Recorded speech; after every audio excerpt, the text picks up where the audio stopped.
নমস্কার দর্শক বন্ধুদের প্রীতি ও শুভেচ্ছা জানিয়ে ক্যালকাটা ডায়ালগস থেকে শুরু করছি এখনকার প্রতিবেদন। আমি মনোজ দাস। গত পরশু ফেব্রুয়ারির 2 তারিখে একটা এপিসোড করেছিলাম এই বিষয়ে যে শেখ হাসিনা সরকারের পতন ঘটাতে ইসলামী সন্ত্রাসীদের সঙ্গে তৃতীয় লিঙ্গের মানুষ বা হিজড়েদের পর্যন্ত কাজে লাগিয়েছিল ডিপ স্টেট এবং আমেরিকার হোয়াইট হাউসের ওই সরকারি সংস্থা IRI বা ইন্টারন্যাশনাল রিপাবলিক ইনস্টিটিউট। শুধু মুখের কথা বা গসিপ নয়, একেবারে সরকারের গোপন সরকারি রিপোর্টের অংশ আমি গত পরশু 2 তারিখের ওই এপিসোডে দেখিয়ে দিয়েছিলাম যে সেখানে এই তৃতীয় লিঙ্গের মানুষদেরকেও আন্দোলনের মধ্যে যুক্ত করার জন্য, অর্থাৎ এই ষড়যন্ত্রের অংশীদার করার জন্যে আমেরিকার কিভাবে ওই ইন্টারন্যাশনাল রিপাবলিক ইনস্টিটিউট কিভাবে কাজ করেছিল সেই ব্যাপারটা আমি বুঝিয়ে, এমনকি সরকারের রিপোর্টের অংশ তুলে দেখিয়েছিলাম। যারা দেখতে চান তারা গত পরশু দিনের 2 তারিখের আমাদের এই এপিসোডটি দেখে নেবেন। এই এপিসোড প্রকাশের ঠিক পরদিন, অর্থাৎ 3রা ফেব্রুয়ারির একটি হত্যাকাণ্ড নিয়ে বাংলাদেশ থেকে আমার অনুজ প্রতিম এক দর্শক আমাকে মেসেজ পাঠিয়ে একটি খবর দিয়েছেন। খবরটি প্রকাশিত হয়েছে ওখানকার সংবাদপত্রে, মিডিয়াতে প্রকাশিত হয়েছে। সারা বাংলা নামে একটি অনলাইন পত্রিকায় এই হত্যাকাণ্ডটি নিয়ে যে রিপোর্ট বেরিয়েছে, সংবাদ বেরিয়েছে, সেই সংবাদের কপি আমাকে পাঠিয়ে দিয়েছেন ওই দর্শক বন্ধুটি। তিনি এই সঙ্গে লিখেছেন, স্যার, আপনি প্রতিবেদন করার পরে এই ঘটনা, অর্থাৎ 2 তারিখে আমার প্রতিবেদন বেরোবার পর এই ঘটনাটি ঘটেছে। এরপরে তিনি লিখছেন, খবর পেলাম শিলা নামের এই তৃতীয় লিঙ্গের নেতা বেশ হাই প্রোফাইলে ওঠা বসা করত, আন্দোলনেও নাকি সরব ছিল, বিভিন্ন NGO করত। ওর হঠাৎ হত্যার ঘটনা দেখেই আমার সাবকনশাস মাইন্ডে আপনার প্রতিবেদনের পাই টু পাই সব অঙ্ক হিসাব মিলিয়ে ফেলেছি। বুঝতেই পারছেন, নিহত হয়েছে শিলা নামের একটি তৃতীয় লিঙ্গের মানুষ, যাকে আমরা সচরাচর ভাষায় বলি হিজড়া। সারা বাংলায় প্রকাশিত, অর্থাৎ ওই সংবাদ মাধ্যমে প্রকাশিত সংবাদটি একবার দেখুন। 2 পৃষ্ঠার ছবি এখানে থাকছে, আমি পড়ছি, শুনুন সেখানে কি বলা আছে। হিজড়া লিডার শিলাকে ছুরিকাঘাতে হত্যা। ডিস্ট্রিক্ট করেসপন্ডেন্ট, 3রা ফেব্রুয়ারি 2025। আপডেট 4 ফেব্রুয়ারি। এরপরে মেয়েটির ছবি, নিহত তৃতীয় লিঙ্গের শিলা। রাঙামাটির কাউখালীতে ছুরিকাঘাতে শিলা 35 নামে তৃতীয় লিঙ্গের ব্র্যাকেটে হিজড়া লিডারকেও হত্যা করা হয়েছে। সোমবার সন্ধ্যা 6টার দিকে উপজেলার বেতবুনিয়া ইউনিয়নের পেশকার ঘোনা এলাকার বাসা থেকে তার মরদেহ উদ্ধার করে পুলিশ। নিহত শিলা বেতবুনিয়া ইউনিয়নের পেশকার ঘোনা এলাকায় ভাড়া বাসায় থাকতেন। তার বাড়ি চট্টগ্রামের হাটবাজারী উপজেলায়। শিলা কাউখালী উপজেলার হিজড়া লিডার হিসাবে পরিচিত। কাউখালী থানার officer in charge OC Mohammad Saiful Islam Sohag বলেন, শিলা নামে এক হিজড়ার মরদেহ উদ্ধার করা হয়েছে। তার গলা ও পেটে ছুরিকাঘাতের চিহ্ন রয়েছে। এখনও তার আত্মীয় স্বজনের খোঁজ পাওয়া যায়নি। তার মরদেহ উদ্ধার করে বেতবুনিয়া পুলিশ ফাঁড়িতে আনা হয়েছে। মঙ্গলবার 4 ফেব্রুয়ারি সকালে মরদেহ রাঙামাটি জেনারেল হাসপাতাল মর্গে পাঠানো হবে। তৃতীয় লিঙ্গের রাঙামাটি জেলার সমন্বয়ক নয়ন জানান, বেতবুনিয়া এক হিজড়াকে মেরে ফেলার খবর পেয়েছি। তারা চট্টগ্রামের গ্রুপ। আমরা ঢাকার সঙ্গে যোগাযোগ রাখছি। সারা বাংলা এই হচ্ছে খবরটি। বাংলাদেশ থেকে ওই অনুজ প্রতিম দর্শক এর পর যে কথাগুলো বলেছেন সেগুলো ভীষণ রকমের গুরুত্বপূর্ণ। তিনি লিখেছেন, এখন পরিষ্কার যে মাস্টার প্ল্যানের সহযোগীদের সামনে আরও কিছু অপঘাতে মৃত্যু হবে প্রমাণ ধ্বংস করার জন্যে।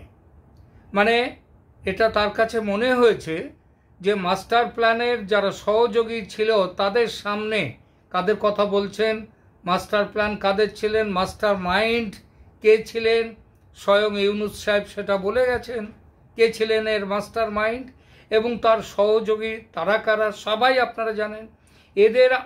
এদের সামনে আরও কিছু অপঘাতে মৃত্যু হবে, এবং মৃত্যুর কারণটা কি? কারণ হবে প্রমাণ নষ্ট করার জন্য। কিসের প্রমাণ? প্রমাণটা জুলাই ষড়যন্ত্রের প্রমাণ। যত দিন যাচ্ছে ততই দিনের আলোর মতো স্পষ্ট হচ্ছে গত বছরের জুলাইয়ে যে আন্দোলনের ফলে পতন ঘটেছিল হাসিনা সরকারের, সে আন্দোলন কোনো বিপ্লব নয়, কোনো গণ অভ্যুত্থান নয়, এমনকি স্বতঃস্ফূর্ত কোনো গণ আন্দোলন পর্যন্ত নয়। সেটা ছিল একান্তভাবেই একটি নির্ভেজাল ও নিখুঁতভাবে পরিকল্পিত ষড়যন্ত্র। আর এই ষড়যন্ত্রের তৈরি করেছিলেন, এদের যে ষড়যন্ত্র ব্লু প্রিন্ট তৈরি হয়েছিল আমেরিকার যে বাইডেন প্রশাসন, হোয়াইট হাউসের প্রত্যক্ষ মদতে, যে কথাগুলো আমি গত পরশু দিনের ভিডিওতে স্পষ্টভাবে দেখিয়ে দিয়েছি প্রমাণ সমেত। ইউনূস সরকার খুব অল্প দিন আর আছেন ক্ষমতায়, কারণ সে বাইডেন প্রশাসন চলে গেছে, এমনকি এসছেন যে ট্রাম্প, তার সাথে তিনি বাংলাদেশের এই ইউনূস সরকারকে বেশি দিন যে রাখবেন না সেটা নিশ্চিত। সুতরাং ইউনূস সরকার খুব অল্প দিন আর আছেন ক্ষমতায়, চলে তাকে যেতেই হবে, এবং সেই যাওয়ার দিনও আর খুব দূরে নেই, বড়জোর আর 2 মাস। তারপর কেয়ারটেকার গভর্নমেন্ট কিংবা জাতীয় সরকার গোছের কিছু একটা সরকার হবে, এবং সেই সরকারের তত্ত্বাবধানে হবে নির্বাচন। এই সরকারে থাকবে আওয়ামী লীগ, এবং আওয়ামী লীগও থাকবে, তার প্রতিনিধিও থাকবে সেই সরকারে, এবং তার 3 মাসের মধ্যে সংসদ নির্বাচন। কড়া আন্তর্জাতিক নজরদারিতে হবে সে নির্বাচন। আওয়ামী লীগের সেই নির্বাচনে জয়ের সম্ভাবনা উজ্জ্বল, কারণ বর্তমানে যারা ক্ষমতায় আছেন তারা যে তাদের প্রভাব লাগিয়ে যে এই নির্বাচনের ফল মানে নিজেদের দিকে নিয়ে যাবেন তার কোনো উপায় নেই। তারা শেখ হাসিনার নামে যেভাবে যে সমালোচনা করেন, ফ্যাসিস্ট সরকার, নির্বাচন হয়নি, তারা ক্ষমতায় থাকলে, অর্থাৎ এই ইউনূস সরকার এবং এদের দলবল ক্ষমতায় থাকলে তার থেকে আরও বড় ফ্যাসিস্ট সরকারের পরিচয় তারা দেবেন, এবং বর্তমানে তারা যে দিচ্ছেন সেটা তো স্পষ্ট। সুতরাং আওয়ামী লীগের জায়গায় যদি মনে করুন আওয়ামী লীগ সেই নির্বাচনে তারা ক্ষমতায় আসার তাদের সম্ভাবনা খুবই উজ্জ্বল, কিন্তু সেটা এই উজ্জ্বলতা আওয়ামী লীগ আবার ক্ষমতায় আসবে, শেখ হাসিনা আবার ক্ষমতায় আসবে, এবং সেটা এখনই বলে দেওয়া যায়। এমনকি আওয়ামী লীগের জায়গায় যদি বিএনপি ক্ষমতায় আসে তারাও বাধ্য হবে কিন্তু জুলাই ষড়যন্ত্রের বিচার করতে, কারণ আন্তর্জাতিক এই যে বিরাট একটা ষড়যন্ত্র হয়েছে বাংলাদেশে, যাতে বহিঃ শক্তি এবং আমেরিকার তার মধ্যে হাত একটা বড় আছে, সেটাকে কিন্তু এবার পরিষ্কার করে দেয়া হবে। এই বিচার শুরু হলে শুধু নেতারা নয়, নেতাদের সহযোগী হিসাবে, সেই ষড়যন্ত্রের প্রত্যক্ষ সহযোগী হিসেবে যারা বিভিন্ন পর্যায়ে কাজ করেছে, যেমন এই তৃতীয় লিঙ্গের এরা কাজ করেছে, একেবারে নিশ্চিত। এবং তাদেরও, যারা কাজ করেছে তাদেরও কান ধরে টান পড়বে, আর কান টানলে কিন্তু মাথা চলে আসবে। সুতরাং মাথা যারা ওই আন্দোলনের মাথা ছিল, তারা চেষ্টা করবে যাতে কানগুলো না থাকে, যাতে কান টানলে মাথা যাতে না চলে আসে, সুতরাং কানগুলো যাতে কাটা পড়ে সেই ব্যবস্থা তারা করবেন। এটা তো সহজ কথা। শিলা নামের এই হিজড়াকে তাই কি মেরে ফেলা হয়েছে? গন্ধটা কিন্তু সন্দেহজনক। হিজড়ারা নিজেদের মধ্যে কিন্তু খুব ভালো সম্পর্ক নিয়ে চলে, তাদের মধ্যে একটা দারুণ ঐক্য আছে। তাদের খুনোখুনির খবর তেমন পাওয়া যায় না। সেই খুনোখুনির খবর অনেক সময় যেটা পাওয়া যায় সেটা হচ্ছে তারা অত্যন্ত যারা ধর্ষকামী ইত্যাদি যারা, তাদের সাথে যারা অনেক সময় যারা চলে যায়, ট্রান্সজেন্ডাররা অনেক সময় এদের সাথেও চলে যায়, এই LGBT এদের সাথে, কিংবা তাদের যারা খরিদ্দার তাদের সাথে যখন চলে যায় সেখানে গিয়ে কিছু খুনোখুনি হয়। কিন্তু এই যে শিলা সে মারা পড়েছে নিজের বাড়িতে, নিজের বাসায়, নিজের ঘরে, সুতরাং সে যে অন্য কোনো জায়গায় গিয়ে মারা পড়েছে তা নয়। আর এদের খুনোখুনি খবর তেমন পাওয়া যাবে না। তার উপরে এই শিলা আবার সাধারণ তৃতীয় লিঙ্গের মানুষ নয়, সাধারণ মানুষ নয়। সে একেবারে এলেবেলে যাদেরকে বলে সেই দলের নয়। সে খুব হাইফাই গোছের ছিল, তাদের সম্প্রদায়ের নেতা ছিল। আন্দোলন বলুন আর ষড়যন্ত্র বলুন, যেটা ঘটেছে জুলাইতে, তার সঙ্গে সক্রিয়ভাবে সে যুক্ত ছিল।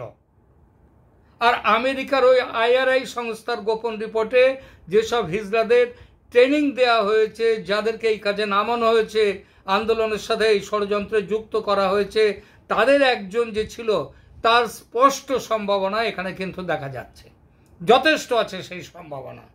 আর সেই জন্য কি তাকে মরতে হলো? সুতরাং বাংলাদেশে গুপ্ত হত্যার সংখ্যা আগামী দিনে আরো বেড়ে যেতে পারে। সেখানে যে আওয়ামী লীগের লোকজন মারা পড়বে তা কিন্তু নয়। যারা এই আন্দোলনের সাথে ছিল, সে বিএনপি হোক আর জামাত হোক আর যারাই ছিল, যে সাধারণ মানুষরা যারা এই আন্দোলনের সঙ্গে গভীরভাবে যুক্ত ছিল, মাথাদের পেছনে ছিল যারা, যারা তাদের সঙ্গে ছিল যারা, তাদের কিন্তু জীবন নাশের একটা সম্ভাবনা কিন্তু এখন দেখা যাচ্ছে। আমার বাংলাদেশের এই অনুজপতিন বন্ধুটি যে সম্ভাবনার কথা বলেছেন, তার কথায় যথেষ্ট যুক্তি আছে বলে আমি মনে করি।